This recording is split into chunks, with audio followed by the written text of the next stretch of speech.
Welcome back. Another week, another Ex-Homeschoolers club. And you guys asked for it, so I'm delivering. I've been getting requests a lot for parents to come on the show and talk about their experience with homeschooling. So I figured what better way to kick it off than with my parent, my mom. My mom is joining us Mhm. today. I'm so stoked to have her. And we're going to touch on the best things about our homeschool experience together, the worst things. She can probably air a lot of my dirty laundry to the audience. So, mom, thank you for coming on the show. Hi, thanks for having me, Jacob. We are, well, we've known each other for a very long time, pretty much Yeah, since I was born, your whole life. um, my whole life. Um, and yeah, so I mean, let's get right into it because I know homeschooling was not really in the cards, was not really the plan. And Oh, no, so no. what kind of what kind of made that that shift for you, and why did you end up choosing to homeschool Madison and I when it came to, I don't know, what was I, second grade and Madison was kindergarten, something like that? Right, right. Actually, it had not been on my radar at all. It was on Nanny's radar from the moment you were born. So my mom had been pestering me from the time you were just a baby, um, encouraging me to consider homeschooling you. But I was not having any of it. I just thought, no, that's not for me. That's for weirdos. That's just um and and I just didn't entertain it. And so when it was time for preschool for you, we sent you to the little preschool at our church, and it was really sweet. And then it was time for kinder, and we sent you to our neighborhood school in Ventura, and it was a lovely experience. Like, really, we just never had a bad um, public school experience. It was wonderful. And then we decided to purchase a home closer to your dad's work. So we moved to Oakview. And in making that decision, we had to start looking at different schools because we would be in a different area. And when I started looking at the schools, I had no peace at all. And I couldn't see you there one bit. However, um, I had already, well, before we bought our house, because it was at the end of the school year, I had already signed your sister up for kindergarten at your elementary school. I was so excited because I was going to go have coffee with my girlfriends, and you guys were going to go off to school, and it was going to be a really great life. I had been Yes. waiting for this. I was primed. And then we moved to Oakview. And that summer, I just realized I can't do it. And really, I looked into like some private schools, and everything was flat. But before that, I had become friends with a couple gals in Oxnard who homeschooled. And from the beginning, they thought of knowing me. They kept saying, you should consider homeschooling your kids. And I just was not into it. So that was Susan Adams and Susie Yee. Both of them were just so like really adamant. So it's kind of funny when you think about it, because I'm Susan, and then there's Susan and Susan. So all three Susans were friends, and two of them were encouraging this gal to do something different. And so that summer, I really started considering something different, and it was such a heavy conviction for me that I would homeschool you, both of you, that I knew I just had to do it. It was like a deep knowing, and I think sometimes women have this kind of sense. It's just a deep knowing. Some people call it like conviction of the Holy Spirit, and some people call it intuition, and all these different things, right? I just Right. knew I had to do this thing. So I asked your dad, or I told your dad that this is what I was thinking, and he was just pretty clear, like, fine, I'll support you, whatever you want to do, but I'm not interested for myself. I'm not going to participate. This is all on Right. you. So I went into it knowing that it was my gig. Um, And so I just called my friends and they kind of pointed me in the direction of a big convention that summer. And I went, I went to this thing. It was this Becca thing at a hotel and like local. And Mhm. because your dad and I had both been in private school um, at different points growing up. And we had both had private Christian school, and the curriculum was Abeka. So I went to this Abeka thing at a hotel in Oxnard. I think it was Oxnard. And I just bought the kit for both of you, which, Okay. they sell it for homeschool people, but it's really geared for classroom settings. And Mhm. and I didn't know what I was doing, so I just bought Right. it all. I bought all of it, Yeah. and then tried to homeschool you guys with that.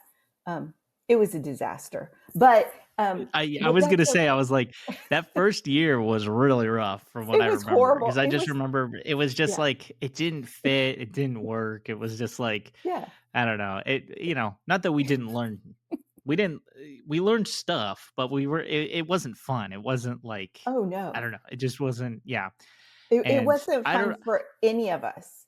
Like it really was not a great experience. But I just knew I needed to do it.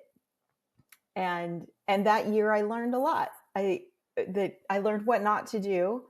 um, and we were also in the middle of remodeling our whole house, so we had bought a fixer upper, and so right, we were living ugly. Like, it was just when we moved in, we didn't have a kitchen at all. It was studs, and we didn't have flooring in.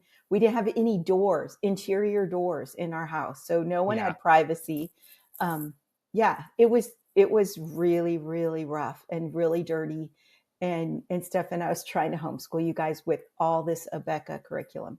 Not that Abeka is yeah, bad, but it it was just not a good fit for what we were trying to do here, because all I ended up doing was trying to do a classroom setting for school at home without a group and of yeah, kids. And yeah, it was yeah. so dry and just Yeah. bad. Well, you're talking about going from, like, a life where it's like, I would go to school, and I know Madison was still at home with you, but it's like, I would go to school and you would have, your time kind of more alone, and then I would come home and the dad would come home, and so it was like normal, like, quote unquote, like the Mhm. normal life, right?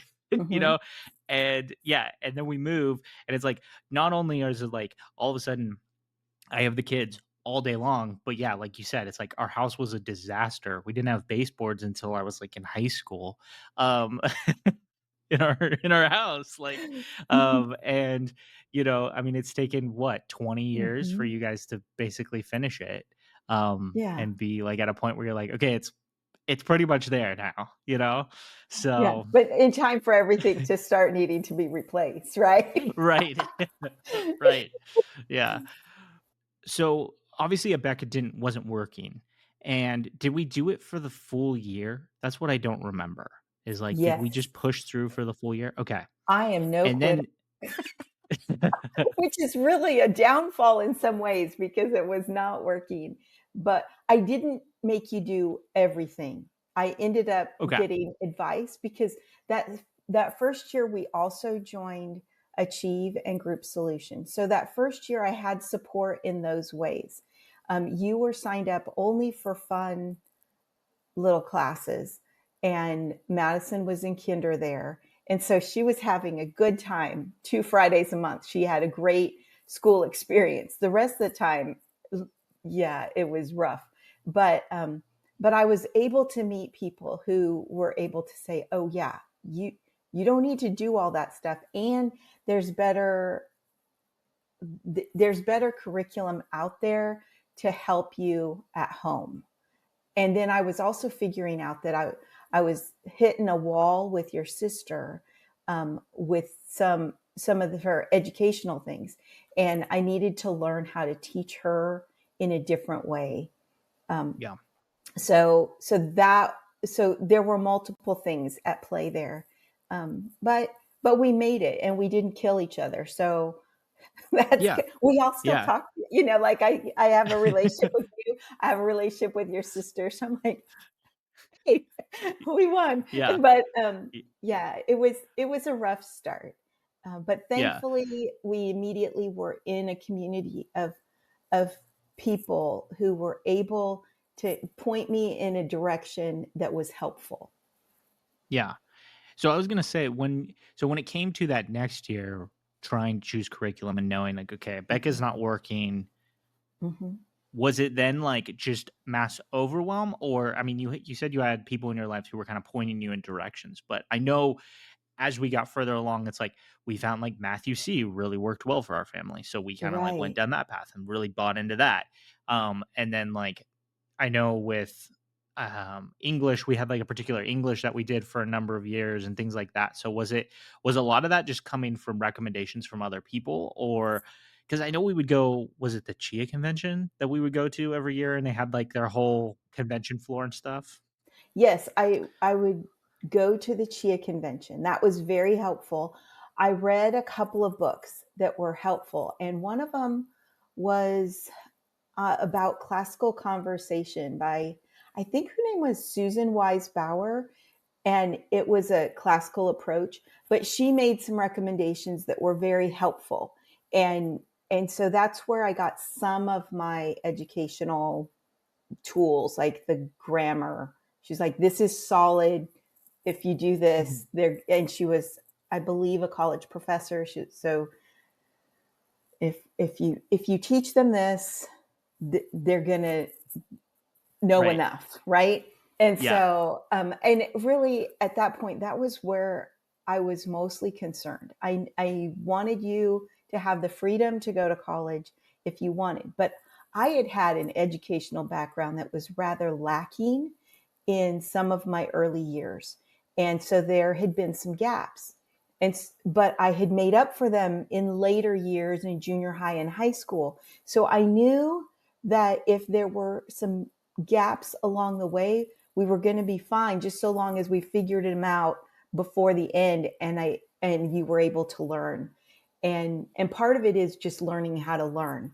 If you can learn how to learn, then you're going to be set, because even with gaps, everyone's got gaps. Everyone's going to have gaps. Yeah. It's just it it doesn't really matter. We think that there's this perfect thing and it looks a certain way, but there's always going to be something a little bit lacking. But if we have the skills to actually learn, to teach ourselves, to gain information, to seek help, then we have the tools we need to move forward in life, irregardless of some of the gaps in the background.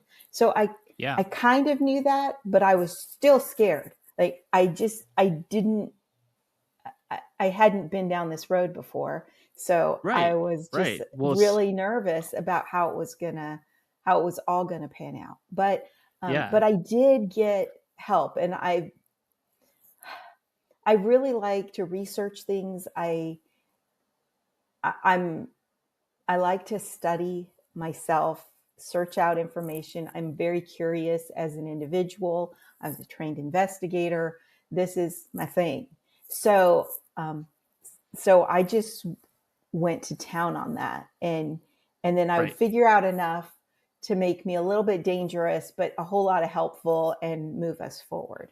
Well, and I was gonna say, I mean, we did a lot of we would go to the library a lot. Hmm. We had the internet in our house. Like you taught us how to Google things. I mean, it wasn't like Hmm. necessarily unsupervised, but like, you taught us how to do research and write a research paper and find information that Hmm. was like valuable and accredited and that type of thing. And so because you were interested in learning, and I think it just kind of like maybe not so much of like you having to teach us how to be interested in learning, it just maybe kind of rubbed off on us to a degree. Also, you let Hmm. us like read kind of anything we wanted, and maybe not anything we wanted, but like we read a lot of books. We, Yes.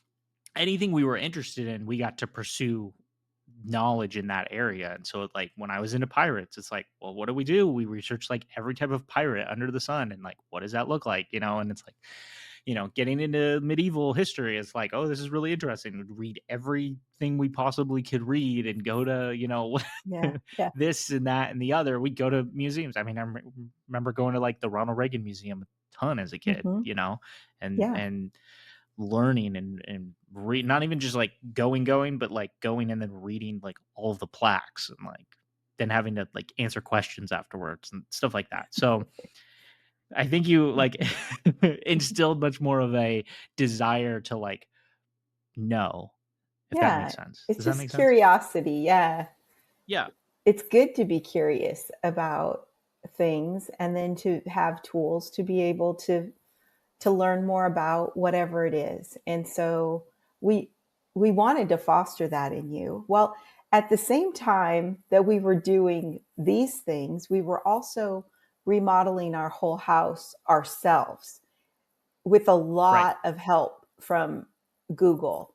So we watched YouTube videos, and your dad had some skills from growing up with his dad and building houses, but your dad's an accountant. He had a desk job. And so it wasn't as if he was working in construction and had a whole lot of current skills in all of this stuff. But Yeah. we had enough, and we had enough curiosity and enough just strong will between the two of us to make it happen. And so you got to see us firsthand, encounter a lot of things we didn't know how to do and figure out how to do them. Yeah. That's very true. So I wanted to pivot just a little, or I wanted to kind of go Mhm. back to something that you had said early Mhm. on, which was you had made friends with Mrs. Adams and Mrs. Yee, um, Mhm. and they, helped kind of like foster and encourage your like understanding of the homeschool community. And Mhm. then I'm assuming it's kind of a result of them that we ended up at Group Solutions and a part of Achieve Oh, because they yes. were all part of that. Yes. But what was like aside from them kind of being like, "You should join this," what was, like, the biggest selling point of those things? And for people who don't understand, I mean, I've talked about a good amount on this show, but, like, Achieve was the Association of Christian Home Educators of Ventura County, and it was basically like, you know, field trips and I mean, I know it was support for like the homeschool parents, but also like Mhm. dances and graduations and I'm sure there was a bunch of other stuff that I'm not even aware of. And then group solutions was a lot more of like a classroom setting twice a month where yeah, other parents could teach whether it was fun classes Right. or actual like science and math classes, that kind of a thing. But what was like what was the selling point on that? Was it just, "I know I need people and, like, I'm just gonna commit to this stuff," or Well, I didn't know what I was doing. So I so you were just like, "I need help," like I need help. So, yeah, and they were both really adamant that they, okay, especially Susan Adams, she's like, "I would not homeschool without this. This is," yeah, and it was very affordable. It was not,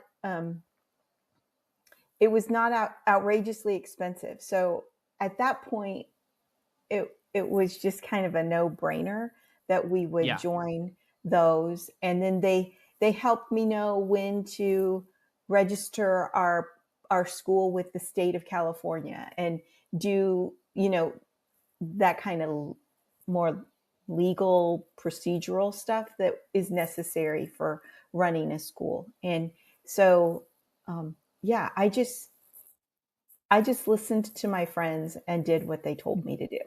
And then yeah, you know, so they just pointed me in the right direction. And then outside yeah, of that, I made all my own decisions. So I chose my own stuff on my own, but they were really helpful because if I had listened to right, them closer, I would not have bought the whole Abeka program for each of you that first year because they already knew that that was not the best idea.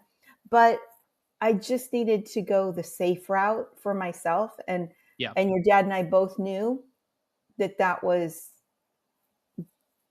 that would get it done, right? and it did. Right. It got it done, but not in a really fun way, not in a holistic, beautiful way that we really wanted our homeschool to be. Yeah. Yeah. Well, what would you say so when that once year 2 came around and we were, like, Mhm. transitioning to different, like, curriculums, Mhm. like, at what point did you kinda go, "Okay, this is working?" Like, what was the thing where you, like, and not necessarily, like, uh, Okay. do you get what I'm I saying? I Like, think I know. Yeah. when did you go, like, "Okay, this is it," instead of, It like, "This it is took not it took happening?" a few years, and really what happened was I started learning more and more about a classical education approach, and I learned Okay. more about this one company called Sunlight, and they offered, I don't even know, I think they may have changed their name or something, but I don't know because I'm not in the homeschool world anymore. But I learned about them. They had these wonderful book lists, and you could get their whole program, and they could tell you, kind of like a Becca, but in a different way, how to run your whole homeschool. Well, I didn't necessarily want to do that because Mhm. a few years in, we figured out Matthew C was going to work because I had kept you in a Becca math for a few Right. years, and stuff, and it was a dry piece of toast. It was not exciting, but it was getting it done. You could do math, and stuff. But then Madison was really struggling because she's wired completely different. I couldn't have more, like two more different children in my life that I was trying to educate at the same Yeah. time. And it was a challenge, but I figured out that this other math curriculum would really help her. And I thought just by researching it that it would probably help you too. Well, what happened was it helped not only you and Madison. I got the math education I had never had in my life. I loved it.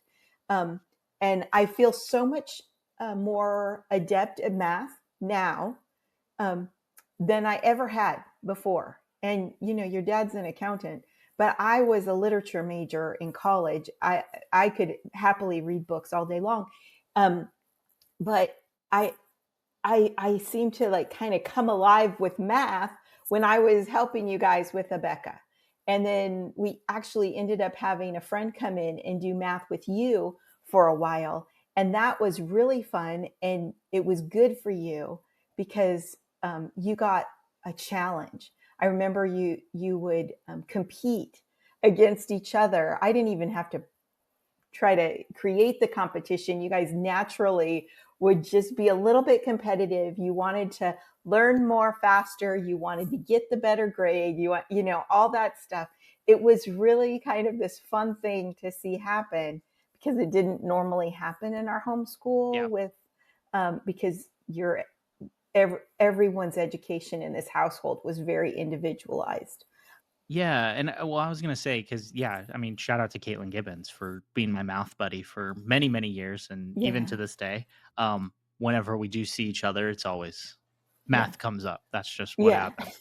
Um, so, but I think what's interesting is that, like, yeah, as time went on, also there was a shift in I think so many people think of homeschool as this like, well, you're just at home and your parent gives you the textbook and they teach a class and they whatever. And some people it's that way, and some people, I've had multiple people on too where it's like their siblings are they're all spread out, but they're all doing kind of Mhm. like the same science together and all the same math Mhm. together and whatever. So someone is either like really advanced or really behind, and but everyone's kind of at this same level. And I think what was different was like you also we got to a point where we leaned heavily on like other people too. So like yeah, people would Right. come to our house and you would teach English and you'd have a whole book list and we would sit around and discuss and write papers and whatever.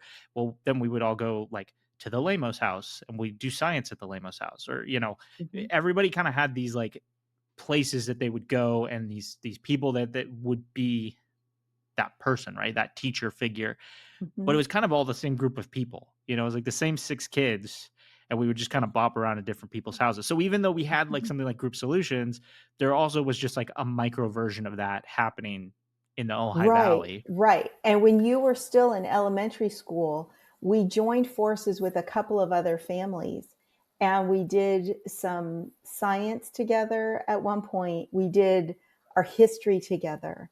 And that was really fun, just as a little co-op. And we'd get together once a week. We'd be reading and studying at home on our own and enjoying that. But then we'd get together for like an enrichment day and we would do Yeah. crafts and maybe have food and different things surrounding whatever we were studying. And so that's when we ended up building that big catapult to we were trying to catapult Yeah.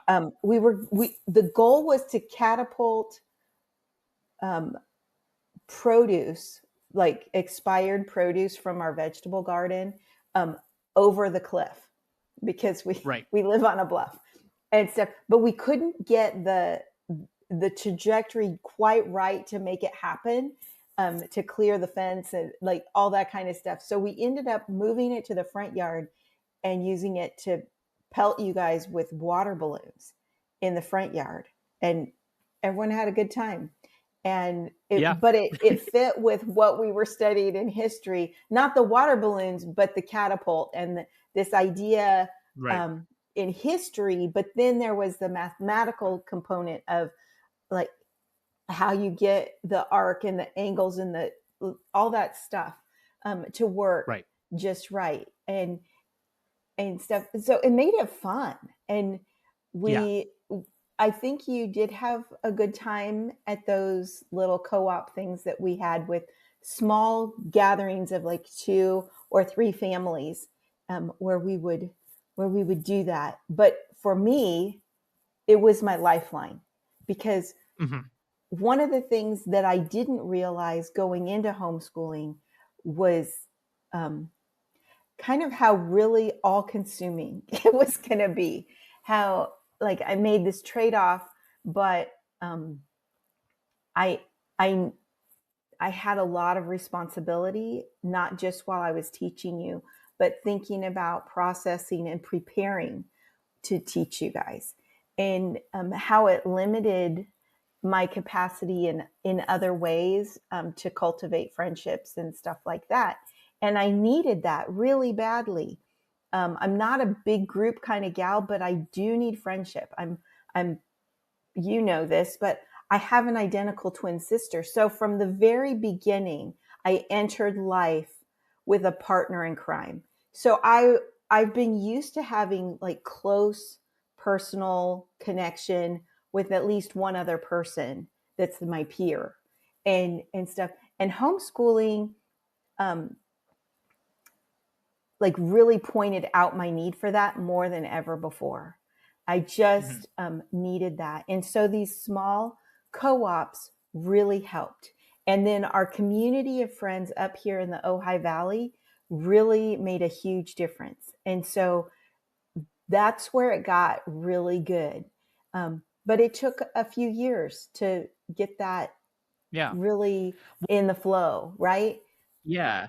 Yeah, because I mean, you were talking about I mean, when you bring up, like, Mrs. E and Mrs. Adams, like, they lived in Oxnard, which, for Mhm. context, for people who are not familiar with this area, that's 30 minutes away, 30 Right, 45 minutes away. It's not a, like, we can just go there all the time and be around right, those people all the time. And, yeah, and the Ojai group, I mean, that's 10, 15. Some people 5 right. minutes away, less than, some people Yeah. you could walk to their we could walk to their Mhm. house if we really wanted to. Um, and so I think there was just kind of once that group started to form, and that existed even before we were Mhm. a part of it, but once we joined that, that's where I really see that like thriving kickoff. That's Yes. just I think when I Yes. think back to the homeschool stuff, I kind of just exist more in that like we were just good. Like we were thriving, we Mhm. had friends, we had like Mhm. good classes and small groups and all these things. And so but I look back at those first couple years and I just remember a lot of loneliness. So even though, yeah, we were a part of groups and things Yeah. like that, I remember feeling like, well, but my friends are all 20, 30 minutes away. Yeah. So it wasn't, I don't know. And coming off of a public school experience, it's like I saw my friends 5 days a week. We also lived Mhm. in an area where I had friends in our little condo Oh, area that I could yeah, see on the yeah. weekends. You had And so all of a neighborhood sudden, friends. Yeah. yeah, we moved and then it was like I got nobody. And then the people I Mhm. do have are 30 minutes away and I see them every 2 weeks, So Yeah. it was definitely a That was a change, I think. rough shift in our life Yeah. because Yeah. because we didn't have the closeness of your peer friends, and we had relocated, so we were developing some new like local friends, even though we did have some friends up here, but they weren't like every day throughout the day kind of friends. They were, Yeah. they were in a different um, yeah, we just saw them on the Like weekends capacity. kind of Yeah. thing, and stuff, but then we were taking on this massive undertaking with this house and stuff. So there was so much change and upheaval all at one time. And Yeah. so I think it was rather traumatic for all of us. I have a funny feeling your sister was the one who like handled the beginning parts of all this the best. But I Probably. don't know because it was challenging. But then Yeah. it within a few years we found our stride, we found our people, and it's been really beautiful. And um, like the homeschooling was really beautiful, but since homeschooling, like I had developed friends during that time that are still my best friends. And so that's Yeah. really beautiful. Yeah. Well, that's kind of a good segue because I wanted to talk a little bit about kind of transitioning out. I mean, it's been what, like 8 years for you? I know for me, I've been out of the homeschool world for 10. Mhm. Madison was another 2 or 3 years after that. So, but yeah, like, and somebody that I interviewed had brought up that their mom really struggled with turning off the teacher, right? It was like Mhm. their mom and their teacher, and at home they really struggled to turn that off. And I think that's something, I mean, we kind of touched on it already. Like it's difficult when it's all I work from home. I understand. Like it's hard for me to turn off work because it's right here. Right. It's in the middle. I'm in the living room. Mhm. Um, but I can't even like for homeschoolers, it's like that's also got to be tough on moms because it's like, well, when does the learning end? Well, the learning ends when the learning ends. It's not like you know, um, Yeah. but if your whole identity is wrapped up in that, so then anyway, to get to my point is I guess walk us through a little bit of that transition of like, okay, now your kids are out, they're in college or Mhm. a job, whatever. Uh, was it hard to transition out of being a teacher into just like, okay, I'm retired? Like, what Well, was that like? I was super excited for the shift, and I saw it coming. So, Mhm. the beautiful part about it was that I had started to think through how I was going to keep some friendships. And so I think you were in high school, maybe. I think it was while you were still at home. I started this little thing, and then like I just put something together one time, and it was we were celebrating someone's birthday up here, one of the moms, and it was just the moms, and we went to lunch, I think, or breakfast or something like that at a restaurant, and we left the kids at home, and it was just us.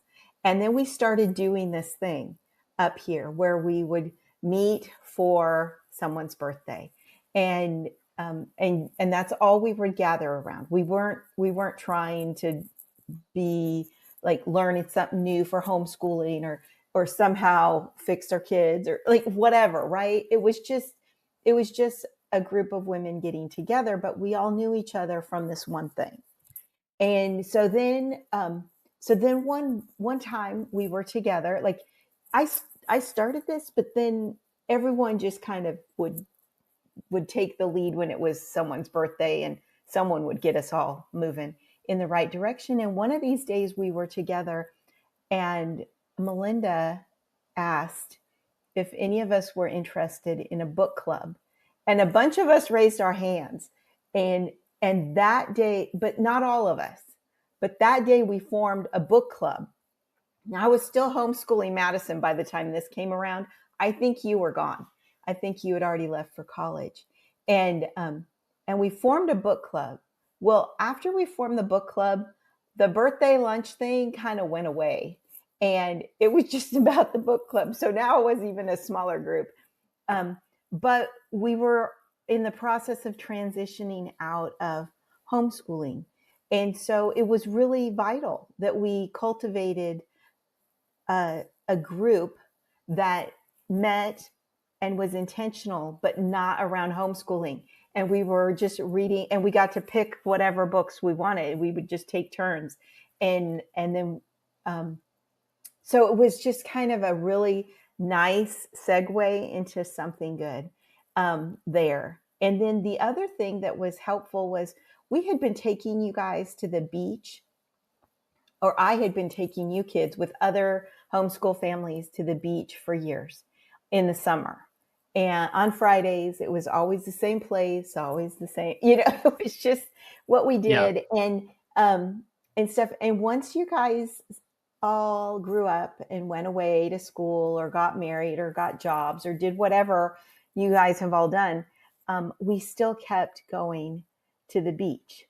Well, we're down to there's 4 of us now that have really stayed together and we're close friends. And by having these different pockets of friends that transitioned while I was transitioning out of homeschooling, we transitioned together, but had something besides homeschooling to keep us together. So that was one thing. And then the year I finished homeschooling, the following year, Nanny was really sick. So my mom got really sick Right. and I had to help with that. And so I was so grateful to not have the responsibility of homeschooling while I also needed to help out a little bit more with my parents, but also um, process what was really happening because it was Yeah. really hard and sad. And then she passed away. So my first year out of homeschooling was a really hard year, and I was gone a lot. So it took a little while. When I came back after that, I was a little bit lost because but I still had my book club and I still had my beach girls. And so the mermaids were intact, the book club was intact. And I had a solid group of friends from church. And I just dug in. I dug in and said, okay, well, I need to do something else. So I ended up helping to lead a women's Bible study. So I was getting involved in community outside of homeschooling. And then a little bit after that, um, years ago, a friend, Melinda, had offered, um,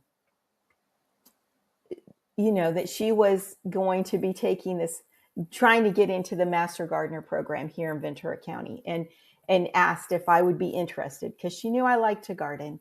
And and I knew it wasn't my time. I was still homeschooling. So I said, "Ooh, that's really interesting. I'm yes, but no, not right now." And so it's been a little while. And finally last year, I applied and was accepted and took the course and did all my classroom time and volunteer time and became a master gardener. And now I volunteer in my community in that capacity. So it's been like this steady transition of of moving away from the homeschooling stuff. But as soon as I stopped homeschooling, my heart was pretty much done. I still volunteered a little Yep. bit with the homeschooling stuff just because there was a transition that needed to happen. Um, but but I got out of that as quickly as I could because I knew I needed to move my life forward and find purpose in doing stuff that I was really interested in and gifted with. And so, yeah, so it was just being purposeful about choosing a path forward.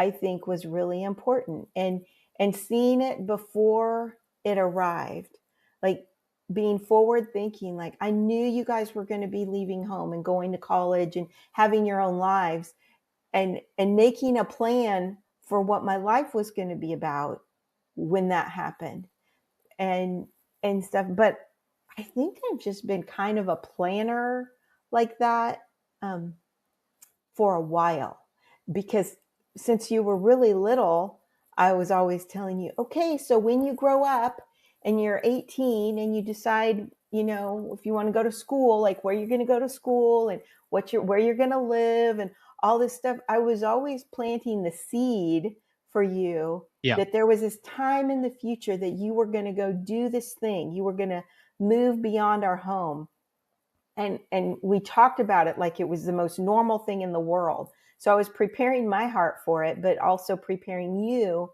for the fact that you would grow up and go, find your path Yeah, and do your and that thing. helped a lot. Yeah, and that helped a lot because it was just like, I mean, I remember that it wasn't weird to me to be like, "Oh, I'm gonna go to college now," or like, "I'm moving out," or you know, I'm an adult, Mm-hmm. basically, Yeah. because we had always talked about it. And I think for other friends of mine, I think it was really weird for them because they were like, "Well, what am I supposed to do now?" Like, their understanding of what came after homeschool high school was like what the movies showed them, which is kind of the same thing, but it was just Mhm. like, yeah, I don't know. And I don't blame parents because I know to some degree a lot of them were just like, it just we have to get them through. Like that was kind of like Oh end yeah. goal for them, and they were just like, we have to get them through. But it's so interesting to me when I talk to people now, and I'm interviewing so many people now. It's like you can tell the ones who their parents kind of had this like, okay, yeah, we're gonna get here, and then like mom's job is kind of done because I mean, typically the moms were the ones teaching, but our job as like teachers, homeschool teachers, is gonna be kind of done. But then you're gonna go off and do this other thing, and then there were the people who I don't know that their parents really expressly said those things to their kids, and so they got there, and then everyone was just kinda like and that's why so many homeschool kids got stuck at Ventura College, and there's nothing wrong with going to Ventura College, but it was just I mean, some people were like, "I was there for 6 years and I Mm, accomplished nothing." Well, why is that? yeah. Because they didn't know what the next step was because they just hadn't really the seed of, like, the transition period hadn't been set in their minds, so they were just like, "I don't know what to do." Like, it could be anything, the whole world is my oyster. Right. Well, I think sometimes we have this false notion that when we set out on our trajectory as an adult, that it's one direction, one way, it's a Yeah, commitment forever, right? it's yeah, it's what you have to find the perfect, interest that suits you for the perfect career that you're going to be at forever. But the yeah, reality is that's very rare. Life is exciting and you're going to take like many twists and turns, and so you just got to go after like what are you really passionate about, interested in now, or maybe you don't have a like interest or capacity for something that's really going to make you money that could pay the bills, but it's something else, but you could go find a job that would pay the bills so you could pursue the other thing that you're really right, interested in it. So yeah, and leaving space for that, and leaving space for a change, leaving space yeah, to say, okay, my interests are going to change, my um, my ability um, to earn money is lower now, so I don't need to be able to make, you know, $300,000 a year at 22. I can, like just go right, and find something that would pay enough as I explore adulthood and figure out what I'm going to figure out.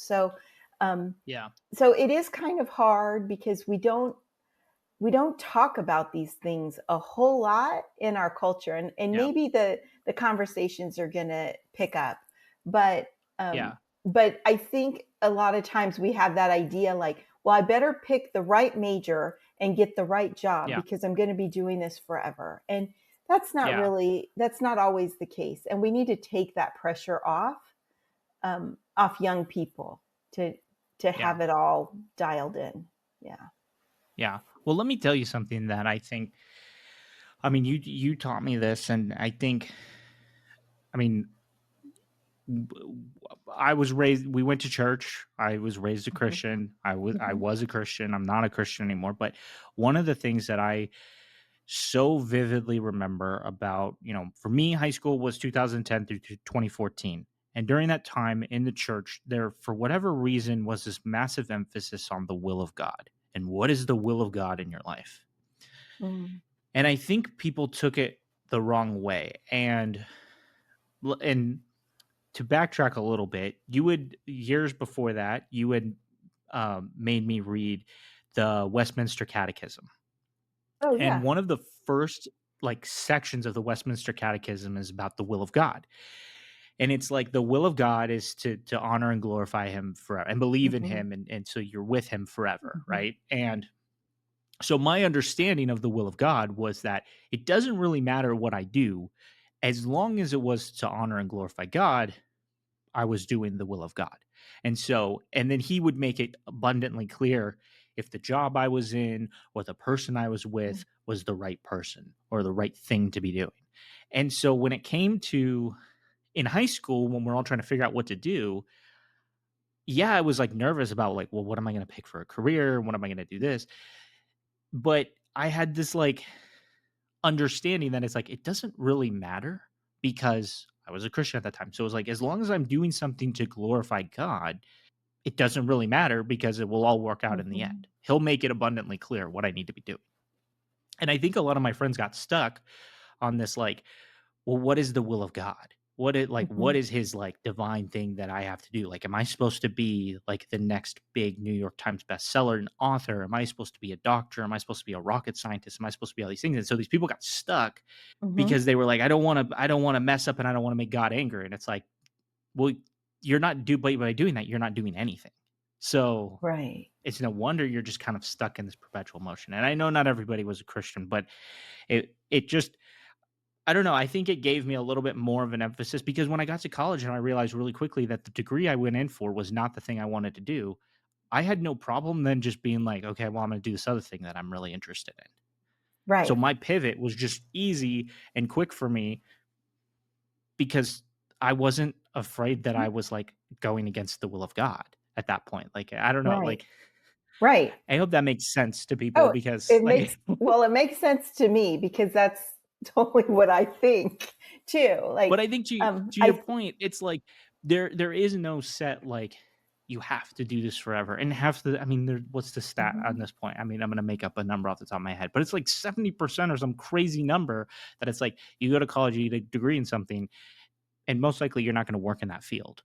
mhm, Most likely you're not gonna do anything related to it, right. and that's okay. But Mhm, you know, you just gotta be okay with rolling with the punches sometimes and figuring it out as you go along. right. And anyway, anyway, Well, that's my spiel. yeah. Well, you know what's interesting to me because I've spent the last, I don't know, 29 years um unemployed, right? Because I ended my career to be home and to have a family. And we decided to practice before we had a child, like the living on one income. Like we could have practiced and still had my income, except we weren't really disciplined enough to live without it. Like we really liked to spend the money. So I haven't really been in the workforce in a traditional sense because I haven't been earning an income or having a paycheck. So the question would be, well, did I just waste all that time and money going to college to get a degree? And and I would say no.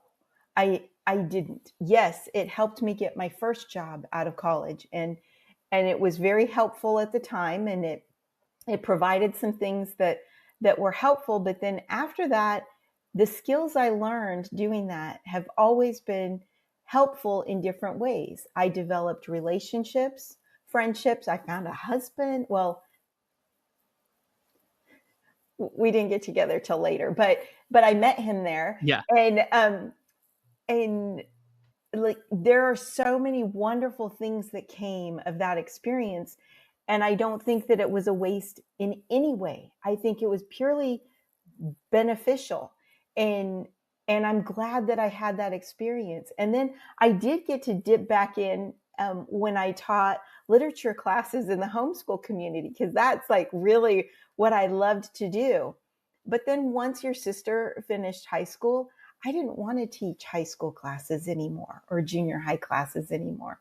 Truly, I almost took a job. I almost, for a nanosecond, took a job teaching at a private school, um, junior high, which is what I went to college to do, right? And then at the last minute, I just said, you know what, I really can't. I had no peace. And then it turned out Nanny was sick, and I needed to help take care of her. It would have been a train wreck had I not listened to that intuitive knowing, right? Of saying, hold on, something else is going on here. You just need to wait. And I'm glad that I listened to that. But in no way do I regret those early choices in my teen years and in my early adult life, to move me forward to where I am now. We make these decisions, and they help put our path a certain way, but we don't stay on this straight path all the way. There are twists and turns that a lot of times we would have never seen coming. I would have never imagined that I would go back to school and become a master gardener. I wouldn't have thought that at all. Yeah. But it's been really fun, and I'm glad that I've landed where I am right now with Yeah. that. And the choices that I've made along the ways before now have led me to this moment. And I think we need to talk a little bit more about that kind of stuff, to just say it's okay in your late teens, your early 20s, your 30s, whatever, to be figuring stuff out and try something new. It's just it's great. We have a friend right now who just turned 60 and is making a major life change career wise. And it is so exciting to see it, because when a lot of people are just settling in, being comfortable with where they're at and where they've been, and this is the way I'm always going to be, you've got people out there really just saying, you know what, I'm ready for the next act. Let's do it. You know? Yeah. So that's really exciting. So, it, yeah, Yeah. there's just, it's a mindset kind of thing. Yeah. And the God's will thing, I think, is, we can get hung up on that very easily. So I'm a believer. I have faith in God, and I'm all in there, right? But I don't get hung up. Like, we had to go buy a car, and I didn't get hung up on, like, is it God's will for me to get the white Honda or the blue Toyota? Like, Yeah. nope. Yeah. I don't think God cares. So God, if you're out yeah, there, I yeah. just, he's got bigger problems to work on right now. So so yeah, Yeah. I'm just not in that space. I know that he cares Yeah. about me personally, intimately. Like, I believe that. Right. But the some of this other stuff, it's like, he, We I have can make free a will choice. for a I reason, can make a right? Like, choice. Yeah. yeah. Yeah. Yeah. I So, think I love so much, because I think when I was in college and I would call home, it's like, I mean, you were still homeschooling, mhm, and I know it was kind of difficult there at the end. You were just you were kind of done. You were just ready for it to be over, I mhm, think. mhm, Um I mean, it'd been a year, 10 years of your life, it'd been a decade of your life doing this thing. mhm, And so it was like, Okay, that's a long time, and sometimes it's ready for a change. So, but yeah, watching you kind of come out of that and go through, I mean, yeah, Nanny's death was big and hard and Mhm. gnarly. But to kind of go through all that and then find like, okay, I need to do something. I can't just like sit at home all day and do nothing, right? There's not enough Right. things to do. I need like a hobby or a purpose or whatever. Mhm. And so yeah. So anyway, watching you become a master gardener has been really cool. And it's something, I know also with dad, it's like dad has become like, an obstacle course racer, and him and Yeah, I an are gonna chat athlete. about that on his episode. And things like that. So it's cool to see my parents who spent so much time just being our parents who now have the time to like go do things that they're interested in is Mhm. really, it makes me happy. Yeah. And it makes me like also want to pursue things that I'm interested in because I have the time to do that. And when I do, and um so yeah, so I think that's awesome. And I'm trying to think. Here's a question that I kind of I'm gonna pose it. You don't have to have an immediate answer, but for someone who is considering homeschooling their kid or just wants to be involved in their kid's education, even it's like, Mhm. what do you think is like a really what's like one good piece of advice that you would give them to be like, Mhm. you know, just trust me on this? You you know, I wish that I had taken more time to weigh the cost, because with anything there's a cost, whether it um you when you make a decision to do one thing, you're actually also saying no to a bunch of other things that you might be able to do with your time or your resources. And with homeschooling, um, I made a choice to be all in with you and your sister, and to be a huge, part of your educational process. And in doing that, I had to say no to a number of other opportunities. And I didn't always do that well. Like, I really thought I could do it all. And no one can do it all, right? It's impossible to do everything and to be everything to all people and stuff. And so there's a cost that you pay with your time, with your resources, because all of a sudden you're paying for curriculum, you're paying for classes if you choose to have someone else help you with certain things. Um, and you're paying with your lack of availability to go pursue your own career. Um, and that was kind of a big deal in a way, but I wasn't always mindful of it and stuff. But anytime you make a decision to do something, if you when you decide to send your kids to school, like a traditional school, say the local public school down the street, you're also making a decision that you don't get all those hours of the day with your child. You don't, because they're going to be away from you. Someone else is going to be speaking into their life for those hours that they're away. Um, but then you get back maybe some personal time or some time to have a job, which means more money and stuff. So there are all these costs, and you're always weighing things like that. And so I think really weigh it and figure out what you really truly value. Um, and what's most important, and then put your effort, more effort there on your higher priority things.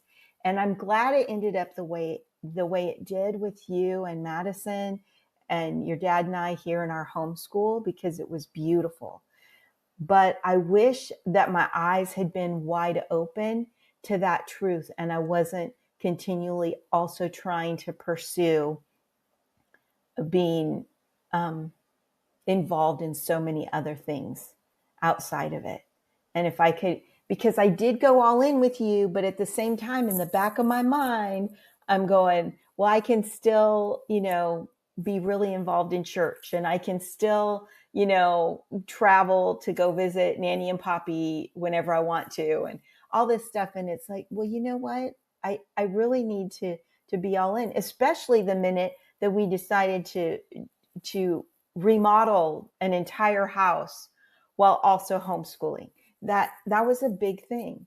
So yeah, so I think that might be a thing to really stop and think about it all. It's not, homeschooling isn't something you just add on to your already busy schedule.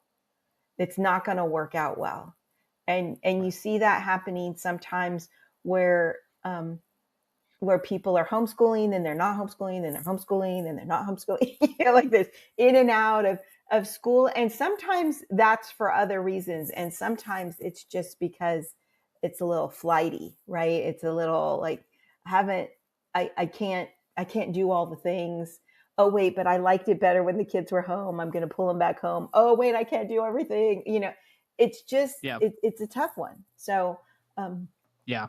I don't know. Yeah. Was that Well, and kind of where you were know, going? no, Like, that's totally. I think that's a great piece of advice. Is like, yeah, weigh the costs on what it is mhm, because, I mean, my biggest thing right now is just that, like, or one of my big things that I push on the show a lot is that for parents who are considering homeschooling their kid, it, for me, it's less about like, oh, homeschool is the right way, public school is the right way, private school is the right way. It's more about if you as a parent are invested in your kid, right? Because I know plenty of kids who they don't have relationships that were homeschooled that don't have a relationship with their mhm, parents because even though their parents were there and they home educated them, they didn't actually invest anything in their kid. And so it's just like the relationship mm, wasn't there to continue after the fact.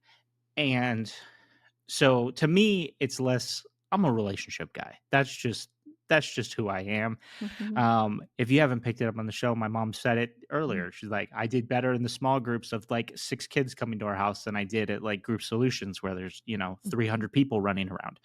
Um, I just have always liked the closer knit relationship stuff. So I think parents who take that time to invest in their kid, whether it's mhm, being their homeschool teacher and having them at home, whether it's just like I'm going to pick them every day after school, and then mm, we're going to go do something together, and I'm involved in their homework and I'm involved in their sports activities or whatever. It's like I think that's to me that's the more that's the biggest piece of advice I give anybody. And yeah, I'm not a parent, but it's just that I think is what has shaped me better into the person I am today, and the fact that I still have a relationship with you and dad. mhm, We've grown as people. We continue to grow as people. We have conversation around it. And we're able to do that because you guys had my back as a kid and you guys invested time and mhm, energy into me outside of just were your teachers. You were my mhm, parents and my friends. And so, mhm. anyway, not to get too Yeah, sappy. Um, so, yeah. I think I would be remiss. I think I would get a lot of flack if I also didn't ask this. Are there any cringy stories about me that you need to share with the audience? Or was I, very obviously like the perfect child and did nothing wrong? Um, so You know, I will say, yes, of course, there were cringy moments with you, as there are with every person that travels this earth and grows from a child to an adult. That's going to happen. But I have to say, you were a joy. Parenting you and your sister have been the biggest joy, oh, of my life. I'm so privileged that I got to do this. And I can't imagine Mm. a better way to have spent these years that I had you guys here at home. It was just so, it was awful and it was wonderful all at the same time. Um, I think the most cringy things that happened was like puberty was really rough because you lost the good sense God gave you, and I just couldn't manage it. And then I had my own issues. Like I didn't come into parenting um, as an emotionally healthy person, and so all my anger issues came out like even worse. So I mean, like, so while I was homeschooling you, but even longer while I was raising you, I was. I was learning to navigate my own who I was and my own emotions and and and just grow to be a healthier person and stuff. And so I would bump into you. So and stuff. And then you guys, both of you, would do things that were just mirroring back to me who I had been, like my flaws, right? And I would get to see it and be horrified by it. But I think that's parenting in general, and stuff. So I'm trying to think. So the red jeans, like your red jeans have come up quite a few times in your podcast and Yeah, stuff. that was a And look for sure. but it was in style at the time, and so that was kind of a funny thing. It wasn't as if it was a really bad choice at the time. Um, I think the funniest family story surrounding those red skinny jeans was the time your dad tried them on because on you Yeah, I forgot because about on that. you they weren't they while they were called skinny jeans, they weren't painted on. But when your dad put them on, they were definitely painted on. And then we just started calling him Thunder Thighs. And and you remember they were super short, like he because Yes. he's considerably taller than you are, and Right. like maybe I don't know, He's five got inches 4 or inches, something. I think, on me, 4. 4 or 5 Okay, inches on me, so so yeah, and he's real trim, so he could fit your waist size. Um, in high school, but those pants were pretty funny. They were yeah. they brought some joy to the house for sure. Yeah. Yes. Yeah. No, those were, yeah, I don't know. I'm not gonna say it was a mistake. It was just looking back, No. I'm like, I'm thankful I don't own those anymore, but, you Well, know, yeah. um, they're memorable. There's good photos on the internet of me Mm-hmm. rocking those, Yeah. and it's something that everyone brings up. Okay, here's another thing that just popped into my brain. I was gonna ask you about this because I always tell people that the only reason that I became a swing dancer was because you stuck me in swing dance class. Oh yeah. I don't remember really being okay with that at first. Oh, I you feel weren't. like you You just were kinda not. like, okay, you kinda just put me in there. Okay, so here's the thing. Um, your PE, we kind of thing was really lacking. Your dad is athletic, but remember your dad said, "I'm not doing this thing. I'm not going to be part of it. Right. You've got the homeschool thing." But I was not athletic. I wasn't interested in going outside particularly. Now I love going outside. I want, I go for my morning walks and like just all that kind of stuff, but back then not so much. And so I knew I wanted you to have like more physical activity, but also there was this great social thing that was going on in our circle, and I wanted that for you. I wanted you to have friends and to be able to go do something fun. And it looked like fun to me. Didn't look like fun at all to you, and you were in the height of your awkwardness and stuff. And so we put you in some dance classes, and then we would take you to dances. And how we ended up doing this, because you would have gladly gone and not danced at all, was the first few dances. We paid for you to get in, but then we said, so the first time you went, you had to dance one dance, or else Mhm. you had to pay us back for the fee to get in. That was the deal. Yes. You didn't want to go at all. You didn't want to learn how to dance, like none of that stuff. So you went, you danced the one dance, and that was it. And then the second time it was like, okay, so today we're paying for you to go to this dance, and you need to dance 2 times, or else you're going to pay us back for the fee to go dance. And so Yeah. you liked your money and you didn't want to have to do it. So that was enough to motivate you, um, to Yeah. at least put in the bare minimum. And you did that. And before we knew it, you were dancing all night long and having a great time.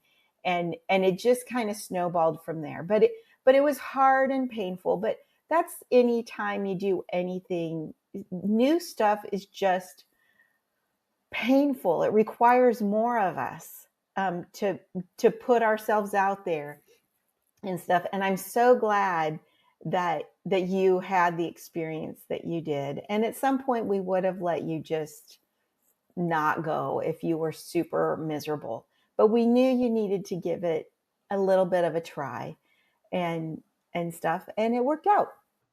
Yep. Yes, it did. It became pretty much Yep. what I'm known for in the homeschool group. Um, Yeah. and yeah, it's still Yeah. something that I love to this day, and I look back very fondly on that time. So, Yeah. yeah. So thank you for pushing me to do that because yeah, I do remember that first dance I went to was in the Pettit's backyard, and I only danced with Morgan Bozarth. Mhm. And she basically had to drag me out on the dance floor. Um, but yeah, Yeah. yeah. Yeah. But here we are. Yeah, do hard things. So, okay. Yeah. I don't know that I really have any other questions for you. Is there anything I missed? Is there anything we Oh, haven't I touched I on think that we is could just probably burning a sit here hole? and just talk for 2 weeks about different things, but I think we can let it go. We can let it go with that. We could Yeah, always do a part 2. yeah. Yeah, Well, people, I if you've will got questions. yeah, I will Yeah, tell you go ahead. this, like, if I could go back and do it and not do it, would I, would I do it different? Well, of course I would do things different, but I will tell you, I would homeschool you and your sister all over again. I would do it again. And I'm so grateful that we had the opportunity to do it, because I think that our relationship now, a big part of it has been built on, we did this big thing together and it built our relationship, and we built trust with one another, and it's been really good. And and now you're living your own life and you're making your own decisions, and and it's good to see that. And even though some of your decisions might not be the same ones that I would make, right? It's okay. Like, I love you, I trust you, and we've built that, and we can still stay in relationship with one another even though we don't see the world, like, we're not carbon copies of each other. We're very distinct and individual. But anyhow, but I would totally 100% do it again. Would I make changes? Oh, you betcha. I would change a lot of Yeah, stuff that I did. But I yeah, think that's all of life, right? We all can look back yeah, on life and say, "Oh, I would have done that different and I would have done that different." But this is one thing where I can say, I would do it again. And yeah, because I love you and I'm so glad we had that adventure together. yeah. It's it was fun, and it Mhm. was I don't know, like, I know it was stressful, and there are things that, yeah, I would do differently, and we would Mhm. never do a Becca math, because that was a Yeah. waste of time, Oh my gosh. but but there's so many Yeah. good things that came out of it and good relationships. And Mhm. that's kind of been the whole point of this show too, is just kind of to rekindle some of those and to find those people because I mean, I've said it a lot on the show. It's been a decade for me that I've been kind of outside of it, popped in every now and then. I see a few Mhm. people every now and then, but for the most part, it's like everyone's gone, we've all gone our separate ways. And so but I think it's fun to catch up with people and hear about Yeah. what they're doing today and what's going on, And yeah, and one of the biggest questions I kept getting was, well, what are the moms and dads doing? Like, did they also move on with their lives? And so we're finding that Well, out. well, So, there's a group of us, oh hi moms, that are in a book club yep, together, and there's a group of us, that are mermaids together.